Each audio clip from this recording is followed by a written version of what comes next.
ছাত্র জনতা, আওয়ামী লীগ কোন রাজনৈতিক দল নয়, আওয়ামী লীগ সন্ত্রাসী সংগঠন। আওয়ামী লীগ বাংলাদেশের স্বাধীনতা সার্বভৌমত্বের জন্য বাংলাদেশের দিল্লি এজেন্ডা বাস্তবায়নকারী দলের নাম হল খুনি হাসিনার দল আওয়ামী লীগ। এই আওয়ামী লীগের রাজনীতি 36শে জুলাই 5 আগস্ট হয়ে গেছে।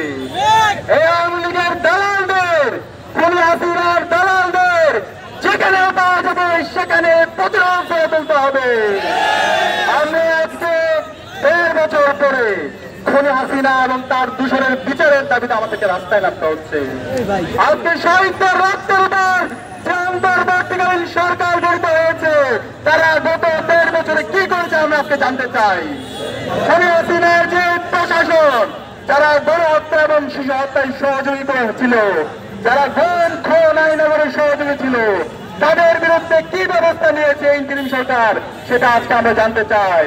আমরা হুঁশিয়ার করতে চাই, খুনি হাসিনার যত দালাল আছে, খুনি হাসিনার খুন আইনগর, গণহত্যা এবং শিশু হত্যার যার সহযোগী আছে, প্রত্যেকের বিচার এই স্বাধীন বাংলাদেশে হবে।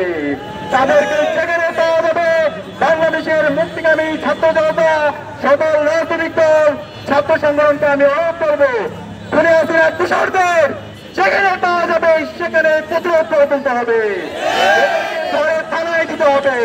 এবং আমরা বলতে চাই, এই খুনি হাসিনার ফাঁসি এই স্বাধীন বাংলাদেশে হবে এবং খুনি হাসিনার যত দোষর আছে প্রত্যেকের বিচার এই বাংলাদেশে হবে। আজকে আমরা বলতে চাই, আমাদের এই মুক্তিকামী ছাত্র জনতা তারা ঘুমিয়ে যায়নি। জুলাই যে প্রজন্ম তৈরি হয়েছে তারা ঘুমিয়ে যায়নি, প্রতিরোধ করার জন্য তারা প্রস্তুত আছে।